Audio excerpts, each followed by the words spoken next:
employment letter into government, especially into government departments and offices. One thing the government has emphasized and tried to let Nigerians focus on is skill acquisition, because therein lies the future of employment in Nigeria. The federal government has tried to encourage Nigerians to acquire skills so that they can be self-employed, and in that process employ more hands to work for them in macro, small and medium scale industries. And in pursuit of that, in various ministries and parastatals across board, in the last few years, you've had so many of these skill acquisition programs that have been arranged by government, even up to the office of the vice president. And that's why you see Ministry of Disaster Management and Social Development. I think they call it, it's just escaping my head now, where they pay them 30,000 per month to acquire skills. Whether you are graduates, whether you are no graduates and all that, you enroll, acquire a particular skill over a particular time, and whilst you are doing that, you are being paid 30,000 per month. You are being paid 30,000 per month. So at the end of the day, you still have something to sustain yourself. And at the end of the program, you now have the ability to be self-employed and to also employ others. If you look at the last budget, for example, across various ministries and parastatals, and including even labor and one of our agencies, the ND, you will see more than 500 line items. 500 line items that has to do with skill acquisition. And that is the kind of attention that this government is giving to that part of employment. Okay, so, let's quickly look at the field, because I was just talking about the Empower scheme. So I was trying to remember the Empower scheme. Well. Yes. Well, so now that we're gradually delving into where the thirst lies for the listener, especially the unemployed youths that are just waiting to listen to you, let's get to feel your own impression about, more like an update on the implementation of the Special Public Works Program aimed at creating 774,000 temporal jobs at the rural areas. And while you're doing that, you probably will tell us the criteria, because a lot of people want to know what's the criteria for this. So you can just inject that into it. Okay, well, talking about creation of jobs and what this government is doing about it, apart from what I mentioned earlier, this is one of also the various major steps government is taking to ensure that the very vulnerable, they have something in their pockets to also start small businesses.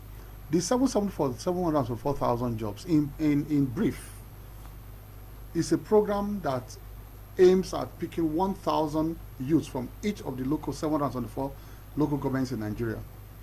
1,000 youths each, making 724,000 for a period of 3 months, and engage them in some social work, some community service, and the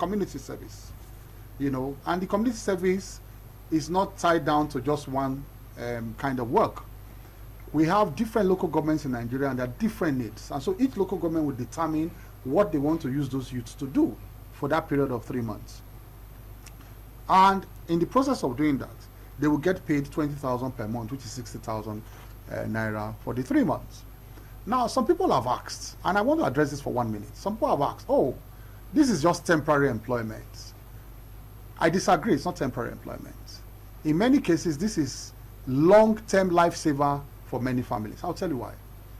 In many rural areas, you see, we elites in the urban areas, we are so far removed as to what is happening in the rural areas. And it's so regrettable that we are so far removed from the life people live at the rural level. This program is aimed at reaching those people at the rural level, at the grassroots level. Now, 60,000 for 3 months for some families is enough to reinvest them in their small businesses. You won't believe that people borrow as much as 10,000 naira, 5,000 naira at the rural level, even with interest rates. If you look at money lenders at the villages, Sometimes they will lend you 5,000 naira for you to pay 8,000 back. They will lend you 10,000, 15,000. So people are looking for small loans in this country. Like me and you may be looking for a loan of 1,500,000. The biggest men will be looking for loans of billions. People have different grades and the kind of loans they look for.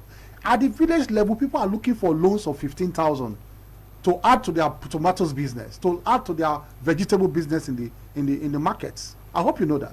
People in the, there are some women who carry these head pans to hawk around the village for a whole day. The whole content of that head pan will not be more than 2,000 naira. The whole baby will put mango on the head. The whole mango basin is about 2,000 naira. So, and they'll be looking for 10,000 naira loan to add to that business. Now you now put 60,000 in the hands of these people for 3 months. You have boosted businesses at the smallest level, at the rural level. And this business is what they will now use to train their children to school, pay school fees. It will survive them for years to come, because that money will bring more money and bring more money. Okay, Honorable Minister, there's some information trickling in that the forms for Nigerians available for beneficiaries are coming. So while they're doing that, let's begin to feel that impasse. I'm coming to that. In fact, that is what I want to even address, because I have seen so many correspondents to me, both online, social media. Oh, this thing, why should not do it online? Do it online so that people will just register. And this is exactly one of the things I'm talking about, the elites and these graduates all over the place now. They think that everything these days revolves around the internet. There are a number of, at the grassroots level in the villages, there are people who don't even know what the internet is all about. These are the targets of this program. These kind of people cannot go and apply online. If you want to put it online, you have missed the entire purpose of the program. The young graduates will take it over. The real people that they should go to will never get it at all. Because it's only these young graduates and all that have access to the internet to go and enroll people. We are talking of people who are, for example, because of them, the area boys, the Agbero boys on the streets and all that, those who are uneducated. In fact, there are many villages in Nigeria, they don't have data.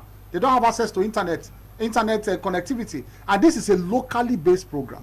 So we had no choice, absolutely no choice, but to eliminate that and to say we need direct recruitment, people who know them, and that's why we brought a multi-sectoral selection committee, those who should know them locally. For example, we brought in head of the churches, CAN, in each state.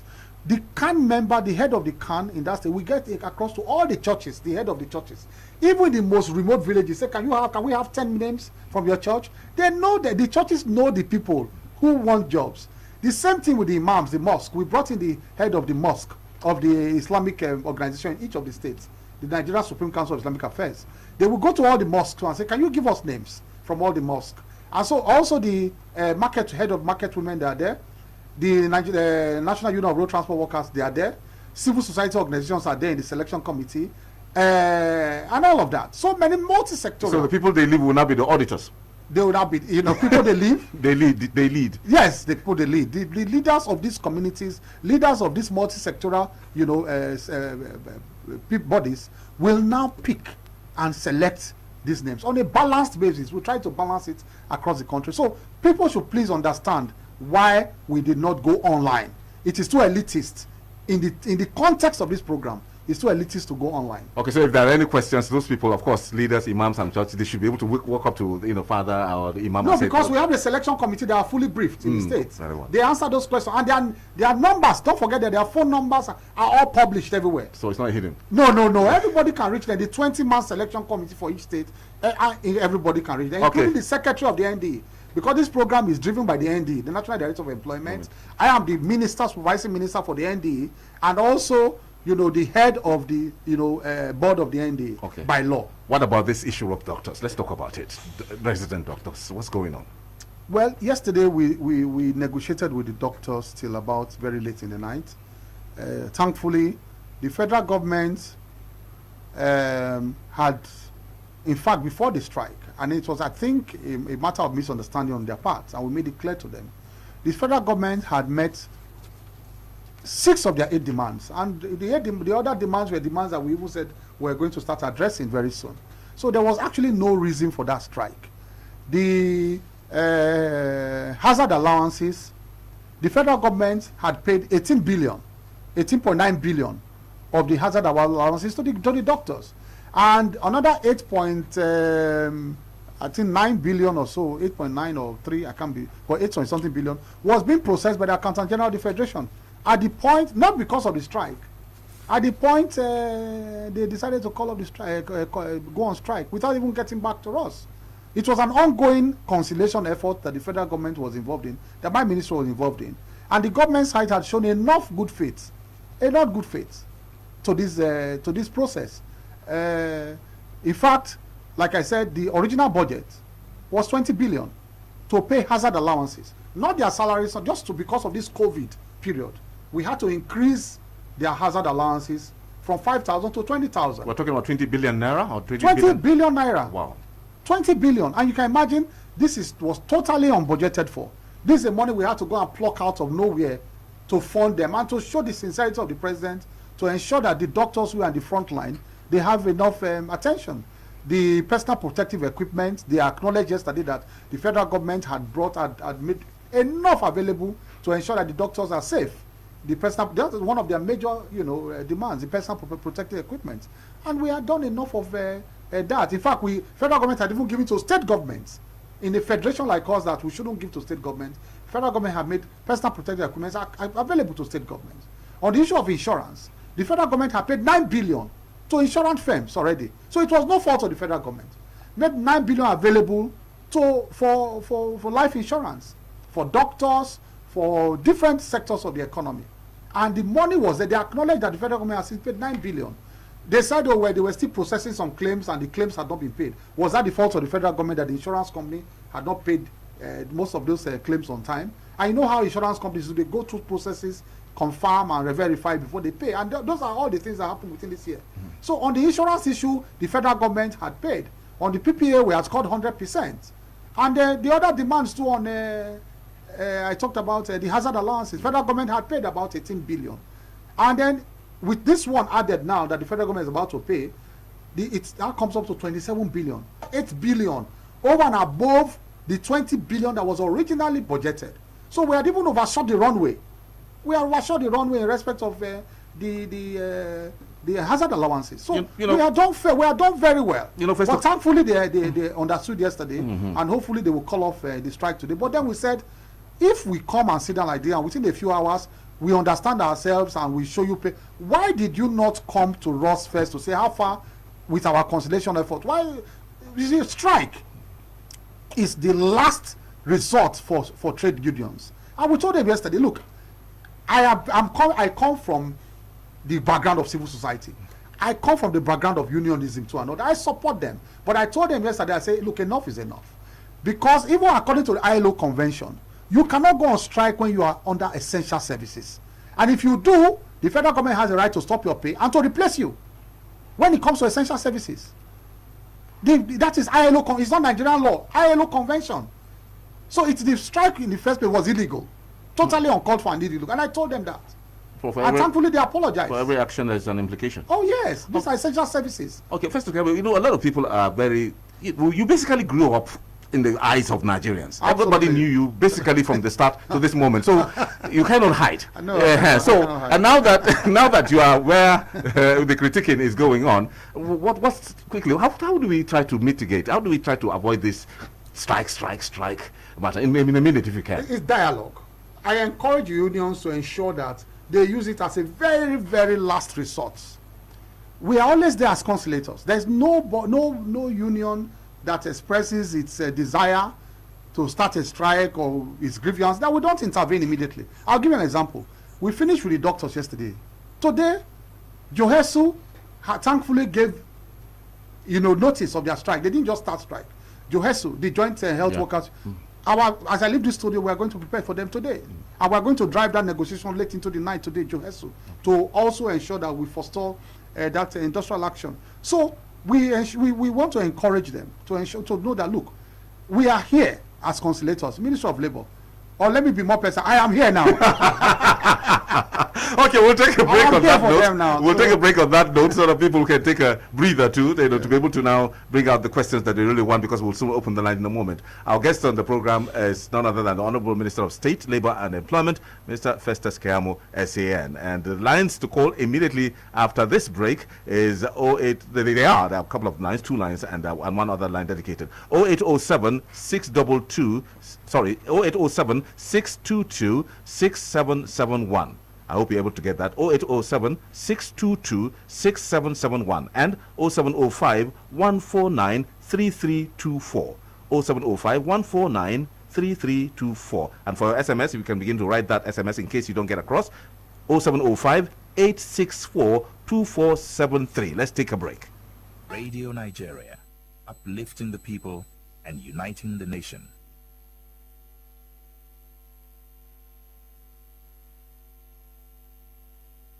Listening to your favorite program, Have Your Say, on the network service of Radio Nigeria. Now, we have in the studio none other than Mr. Festus Keyamo, SAN, and you've heard all you needed to hear, especially with regards to the employment matter. Except if you have other questions, he's here in the studio, the people's lawyer. But this time he's the minister, so we are expecting a lot of questions from our listeners. If you just join us, we've been speaking with him on the way forward, especially with regard to legal matters, on how well the federal government has tackled labor matters and also improved the welfare of Nigerians. Join the conversation right now by streaming live on www.facebook.com/Radio Nigeria Network. So that means if you want to see some pictures, moving pictures, you would probably want to quickly go for your Facebook, link. www.facebook.com/Radio Nigeria Network, or simply Radio Nigeria. Simply Radio Nigeria. You can also follow the conversation on YouTube via Radio Nigeria Have Your Say. That's for YouTube, Radio Nigeria Have Your Say. The lines again, I promise to call them one more time: 0807 622 6771 and 0705 149 3324. SMS only for this one. Don't need to call this line: 0705 864 2. So, which I don't believe he never settled much thing as you have it in mind to help those ones who don't know anybody in Abuja, who don't know anybody in the most of the government of Nigeria. Please, if there's any other way that this particular thing can get to those people who you think supposed to get this particular job, I think it can help us to move together as a country. And I must thank you the way you have been working. I have been hearing about Festus Keyamo. I know you're a good person, regardless of what anybody is saying. The way you have been following, I have been following your case through the FCC and all that. But for me, this particular program, it will be a success if these particular forms will come out from those politicians who are holding those forms ransom as I will speak. Because in Enugu, I have seen it is playing out as I'm talking to you. Okay, thank you very much, Marcel. I'm sure the minister will also tell us when we see. Okay, we need one or two more questions, and then we take the reactions. Oh, hello. Yes, what's your name, sir? Where are you calling from? My name is Isibel Onyeneke, and I'm calling from Owerri in Imo State. Okay, Isibel Onyeneke. Okay, in Imo State. Go ahead. Yeah, Isibel Onyeneke from Imo State. And I want to say, Honorable Minister, that for us to get it right in recruitment, we have professionals who are in the Public Service Commission and then the National Directorate of Employment, NDE, dedicated to recruit people. We should not be overlooking them whenever we're doing anything that has to do with recruitment. We should allow them to carry out their professional duties. Above all, Honorable Minister, there is need for us to find a program where we give soft loans to skilled youths. They can start their businesses. We give them loans that can help them take off. And above all, for us to be sure of employment in this country, we need to revive all our moribund industries. Let the government pick some industries in the 6 geopolitical zones. Let them work and let us create employment for our people. It is very, very important. And the time to do it is now. Thank you, Honorable Minister. Thank you very much. Well, let's allow the minister now. Okay, one more question, and then we take it. Go ahead. Hello, who's this? Yeah, this is the radio senator, Mr. Andrew Ajayi. Very well. Go ahead, Andrew. Where are you calling from this time? I will always call you from Akoko Edo in Edo State, but I'm in Port Harcourt today. Okay. Go ahead. Mr. Minister, State for Labor, Festus Keyamo, greetings to you. Good morning.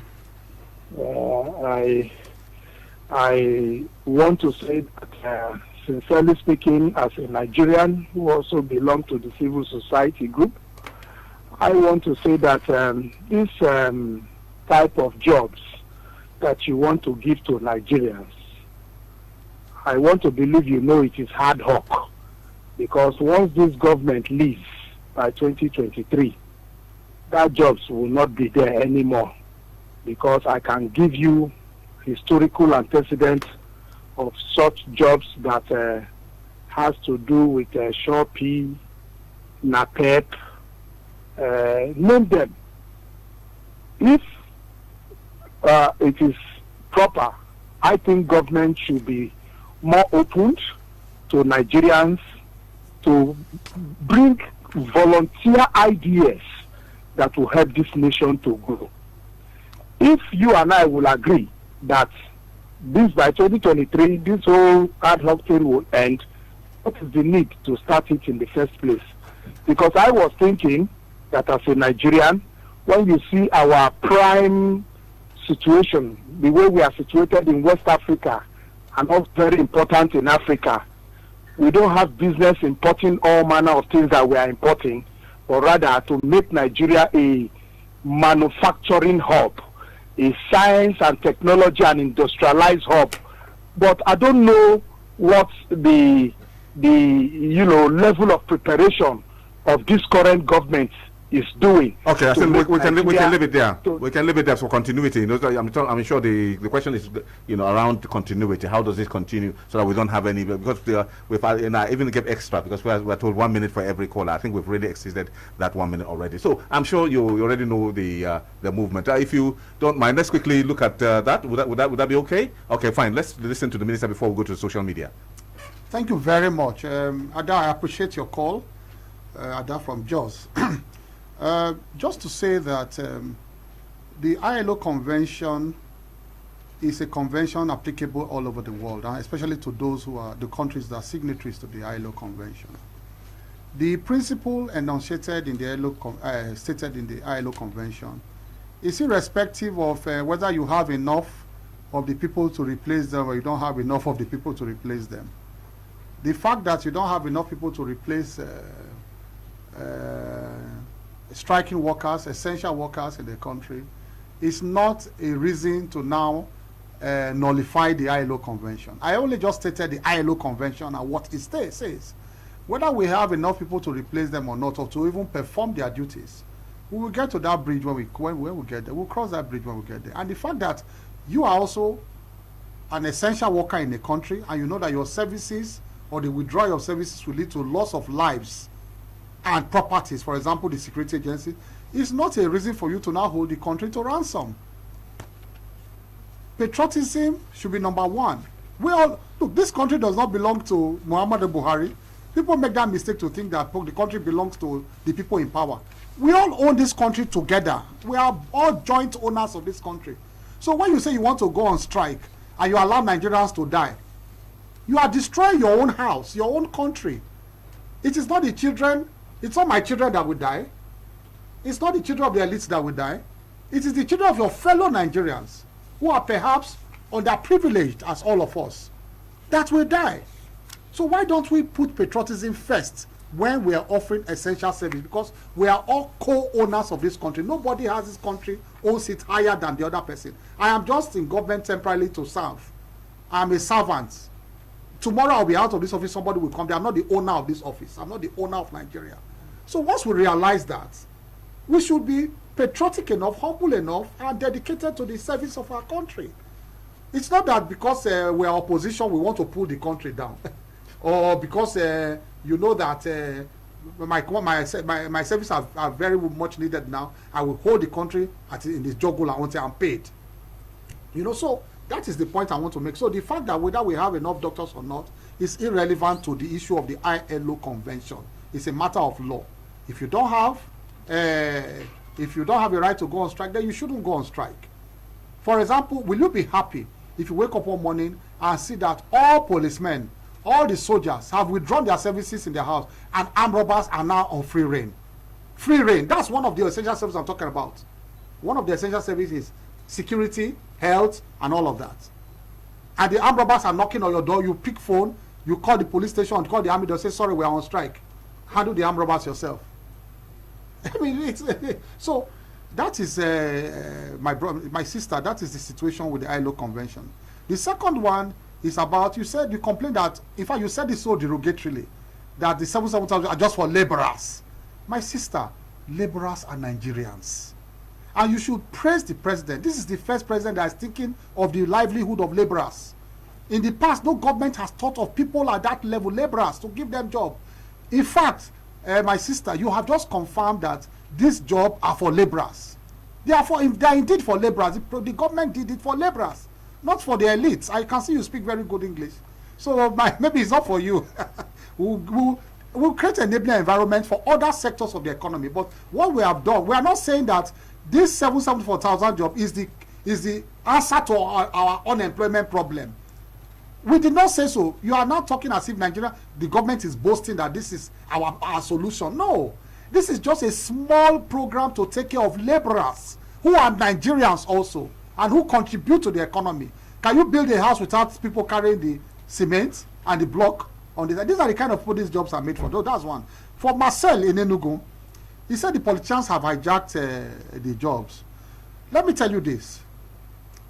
Go online. You will see the phone number of the CAN chairman Enugu. You will see the number of the Nigeria Supreme Council of Islamic Affairs. You will see the number of the National Union of Road Transport Workers. You will see the phone number of the market leader in Enugu.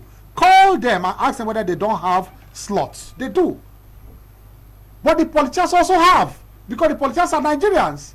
What we did was to make sure we moderate it this time so that they don't take it totally. So when I was, making these points in public that I didn't want them to take everything like they did the other programs or the other administration, this was the point I was making. But they are Nigerians. They have constituents. So if we are giving to market women, we are giving to we are giving to Christians, we are giving to every other person, then they should also have. So they have. So maybe the ones you see are the ones that were giving their own numbers. And they are also recruiting their own numbers too. So please, that is for that. Other people they have. Call them, they will confirm to you that they have. Other sectors. Quickly, Fidel from Imo, he said we should allow NDE professionals to do recruitment. NDE, they are the secretaries of this selection committee. I'm the chairman of the board of the NDE. And by law, the minister supervises NDE. That is why I am piloting and monitoring this process. They implement. I make the policies. My office makes the policies, give directives, then they implement. That is how government is run. The minister is the political head of every agency. He gives the directives and they implement. So that is what is happening. Okay, let's. If we don't have any other one that is really itchy, I think we have some people that have quickly gone to the internet and dropped some questions there. He says this one is. Well, let's look at it quickly. Yarapu Fabian Mtaigeni. That's from Benue State, really. From Benue State, Yarapu. Good morning. Concerning the 3-month span employment of young... Hello, let's go again. Concerning the 3-month span employment of young Nigerians, which you would be supervising, we know it is temporary. But what would be their fate after 3 months? I'm sure they said, you explained it a while ago that they should gather some part of the savings and continue from there. But we'll hear more about that, so that because continuity is still recurring here, Honorable Minister, sir. How would your ministry partake in the economic sustainability plan?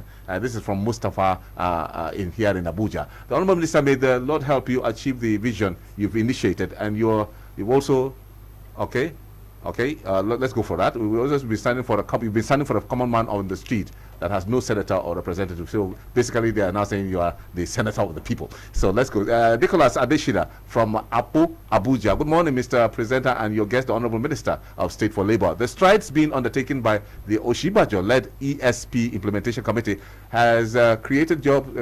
For the creation of jobs as one of the bedrocks. What has been the challenge so far, as witnessed by your ministry? I'm sure you probably know about that program.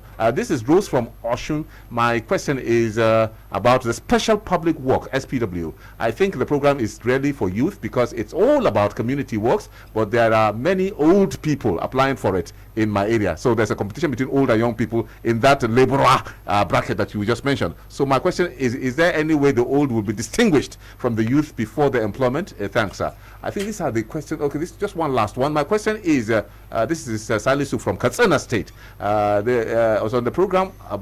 Okay, it's on the my question is on the program, and it's about the ASU strike. What are you doing about it? Okay, so as we had, the PTF notified that schools are okay to reopen. So ASU strike, PTF has opened up that people can go back, because of the coronavirus, they can now go back to school, and by taking care of some of the laws that have been put in place. But ASU strike now in more like an obstacle. What can you say, sir? Oh, thank you very much. But quickly, let me just finish up with Andrew Ajayi from who said he normally calls from Akoko. Yes. But he's calling from Yes. Fifth, and then I answered one or two of these questions. Yes. Andrew complained. My brother Andrew complained very much that these jobs are just ad hoc jobs, and as such, he did not see the value for these jobs, so they are that ad hoc and they are temporary jobs. My brother, there's nothing permanent in life. The whole thing about jobs is to make sure that you make good use of any time you are working, in order to improve your own livelihood and to save for the future. Even the jobs that are government jobs, you that are the civil servant, that is to be in service for 30 years, is it forever? 30 is probably, it's also temporary. It's temporary to the extent that it is 30 years. After 30 years, you now say, okay, I have saved enough for my retirement. So even if it's 3 months, even if it is 1 month, the whole purpose is, I'll give an example. The person talking who is an elite probably, if you see a job of 1 month, but that job pays perhaps 100 million, will you say that, oh, because it's temporary, it's just 1 month, I will not take the job, even though it pays you 100 million naira in 1 month? It's in fact because you know that after 1 month, you have enough to now sustain yourself for a long time. The 100 million you are thinking of for 1 month, this money is like 100 million to 60,000 to some people who are laborers, for them to set up their businesses and set sail. You have to be in their shoes. You have to be in their shoes to understand. You have to be in their shoes to do that. It's just on the lighter side, some people said somebody went to church to pray and was praying to God, to give him 10 billion naira to start business. And somebody was praying by his side, so the person was asking for 10,000 to start. The person said, look, take your 10,000 and leave here so that God will answer me alone. And his prayer was answered. So different people with different priorities. Okay, so please, people should understand that these jobs are important to laborers, and laborers are part of Nigerians. They are not foreigners. They are essential to the economy. And imagine pumping 46 billion naira, not to the top echelon of society, not to the middle class, but this is the first government pumping that kind of money to the lowest class of society. So if you can reflect the economy at that level, because the entire money is 46.4 billion, the 46.6 billion we are paying to these itinerant workers. Okay, let me just take one level it will reflect the economy. Before you continue, one soothing sentence from Albert Wakaps in Abuja. It says, developing of a nation is more like building a nation, and it comes by building the people. I suggest that you develop the people direct by empowerment program with starting park. That should be a starting park sort of after their little stipends here and there. Give them a starting park to start the business. Bring it down a little bit, okay? Because the other people like the pastors and the imams must be given some allowances too, I believe, for conducting and coordinating. He's talking about starter parks. There are starter parks everywhere in Nigeria. Many of the agencies, my ND has so many starter parks. The Ministry of Trade and Investment has so many starter parks. There are many programs. So people are getting hairdressing equipment, makeup equipment. They are training for them. There are also small equipment like welding equipment, tailoring equipment. Look, there are starter parks everywhere. Okay, just one more. And if you can still do that, but pay the 3 months at once to help them have a good starter park, please. Okay, Rabi Abdullahi Samarugu in Zamfara State, thank you very much for your input. Okay, we have someone in the line. Hello. Hello, good morning. Okay, let me see if I can take that as a last call for now. What's your name, sir? Hello? Hello. Yeah, what's your name, sir? Hello, can you hear me? Yes, I can hear you. Tell me your name. Yes, my name is Ibrahim Muhammad from Gusau Zamfara State. From Gusau Zamfara State, okay, very well. Yeah. Go ahead. Good morning, Mr. Wanege. Go ahead. Good morning. You don't have much time. Go ahead, Mohammed. Go ahead. Hello, good morning. Okay, go ahead. Good morning. There's another person. Yeah, good morning. I'm Chief Charles Obio. I'm calling from my hometown, Weko, in Imo State. Okay, Charles, 1 minute. 1 minute, Charles, go. All right, sir. So, good morning. Good morning, Mr. Obioha. The Minister. Thank you. Good morning. Update. Keyamo. Good morning, sir. I always see you in court TV discussing, and I like your time. So what I'm saying here is that why not empower the graduates that have graduated and have done their youth course on the spot? And then the aspirants to go home. As they are going home, you empower them. They will help us a lot to establish their own job. Okay, I think the point is made. As the NYC... Just quickly, just as we are having a program for the laborers, there's Empower program for the graduates. So there is program for everybody. We just that we cannot clear everybody at once. But you know that the Empower program has batch 1, batch 2, batch 3. One batch is about going out now, another batch is coming in. So there's a program for every cadre of society, please. Okay, Honorable Minister, that lady from Osun State said that there are old people and there are young people contesting for the small stipend you're offering. Yeah, but there's no small job. There's no some work too. Even if it's to clear some of their environment and clear debts, because this is our community service. We are not restricted. There are widows who are 60, 70 years old. Because she was saying that you want to exclude them. No, that will say 50 to 70 this line. No. Okay. We'll do that. Okay, so everybody join the queue. And quickly, just to say that I've also begged all the selection committees to give women more opportunity. Manage this money more than the men. Our mothers and sisters. Most of the men, they will go and drink burukutu. Okay. They will drink go. But the women are caregivers. They will take care of this money. Hello.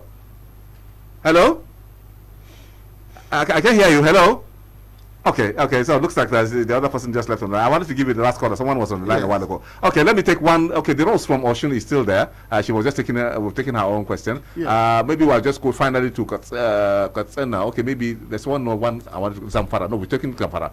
Let's go to Katsina again. Good morning to you all. I'm using this medium to welcome the invited guest, the Honorable Minister of State Employment, Labour and Productivity. Sir, my question is, what procedures should you follow to select the 1,000 beneficiaries from each local government area? I'm sure he has answered that, because you know the nature of the country. Okay, so and then one from Johesu. Okay, that one has been answered too. Hello. Well, you're not with your hello. Can you hear me? I don't think he's listening. Yeah, so I think that will be that. So let me talk about ASU. Let me just say a word about ASU before I go. Just one word about ASU. Before the pandemic broke, ASU said they were going on strike. Let me tell you where we are on the ASU issue. Well, despite various small little issues they are bringing about their problems, the one central one that strike true, that is central to everything, is that they are insisting they will not enroll in the IPPIS. In other words, all other unions, other government workers, and they have all enrolled to ensure that we want to clean up the payment register in Nigeria. We want to ensure that people don't receive double salaries. We want to ensure that we eliminate ghost workers. And I think it is laudable that government has the political will to enforce the IPPIS system. But only ASU in this country now says they want to pull out of the IPPIS, that they will not do it. They allege that it is not a perfect system and all of that they are developing their own system called UTAS, I think Universal something, that they are academics, and so they have the ability to develop their own payment system to indigenous. We say we're happy, because don't forget that the president is a president that is a sucker for local content. Once anything is local content that is working, the president will fall for it. And so we told them, okay, when do you have to develop UTAS? What time? Because we can't keep waiting forever. They said at the first time they couldn't give us a date. Now they said they will take about a year plus or thereabout to develop UTAS. Okay, fine. We said no problem. But in the meantime, migrate to IPPIS. Go and enroll in IPPIS. so that we begin to clean up the register immediately. Once UTAS is ready, we signed and we made a commitment in writing, federal government. Once your UTAS is ready, we will migrate all university workers, all us to UTAS. They said no. So that means they can be on temporary on IPPIS. Then when they develop their plan and you've agreed, we have agreed to migrate to UTAS. They said no. Wow. They said no. Okay. And they now made they also now raised concerns that there are some lecturers who are visiting lecturers. They are receiving salaries from other. We said no problem. IPPI has a platform for allowances. You will not receive double salary. We'll pay you one salary, but all those other things will classify them as allowances. And the IPPIS will not eliminate those other payments. We will only classify them as allowances, and there's a platform for that. For platform, they said no. I think there's an element of not understanding one another. No, they understand. There's an ulterior motive somewhere. There's something that they are not telling Nigerians. Okay. They said no. And government cannot allow one union to overpower government and be over and above all other parts of government. Workers of government, they have decided to register in IPPIS. Let me give you 2 minutes to round off. What would you tell Nigerians? The ones you know why. Okay, 2 minutes, right? Okay, a minute and a half, all right. Okay, 1 minute. The production crew, because we are hitting the time. Let's see. Wow. We want to tell government, we want to tell Nigerians that even though the figures are not salutary, the unemployment figures are not salutary, we're not proud of them, but government is working very hard to ensure that they create various opportunities for employment. We want to also say that we are not blaming the past, but we should recognize that this program, this problem did not start today. The problem did not start today. Enabling environment, when we were supposed to be planting and getting ready for this type of population explosion and all that, we did not plan. We ate our future away yesterday. But government is not blaming that. Government is doing everything possible to ensure that various platforms are created for people to have employment and for people to be self-employed, especially to acquire skills to be self-employed. The 77,000 job is not an answer to our unemployment problem. It's just addressing the laborers and the very, very poor in the economy. There are other sectors of the economy that are being addressed. Empower and all that. It's addressing other sectors. So please, Nigerians should be patient with this government. Festus Keyamo, SAN. In fact, Radio Nigeria will be very close to the office from now on. You're very, very close to the office. So that because some of these things we need to be breaking it down for the listener and on the radio channel. We'll be very, very close to your office. So let's say thank you very much, Festus Keyamo, SAN, for being a part of this production. Thank you very much, sir. Okay, that was the Honorable Minister of State for Labour and Employment, Mr. Festus Keyamo, SAN, on how well the federal government has tackled labour matters and also improved the welfare of Nigerians. We want to say many thanks to Conrad Labe, Hassan Hussein, they are the news producers, online editors well. The online editor, we had one, Timothy Bamidele, ICT, Israel Tiokaha, studio manager Prince Hapune Ugweze, engineer Hassan, photographer Sadiq Sarumi, camera, we had two of them. One of them was very much active here, Foluwa Oloyede, and we have Chinedu Omegwa. And we also have facilitator Oluwa Damilola Uni, producer Oledo Umbiwe, executive producer Sani Suleiman, indefatigable he was. Special thanks to Director General of the Federal Radio Corporation of Nigeria, Dr. Mansour Liman. Join us next week for another edition of the program Have Your Say. I am Yahya Umar. COVID-19 is real. Stay safe. Goodbye.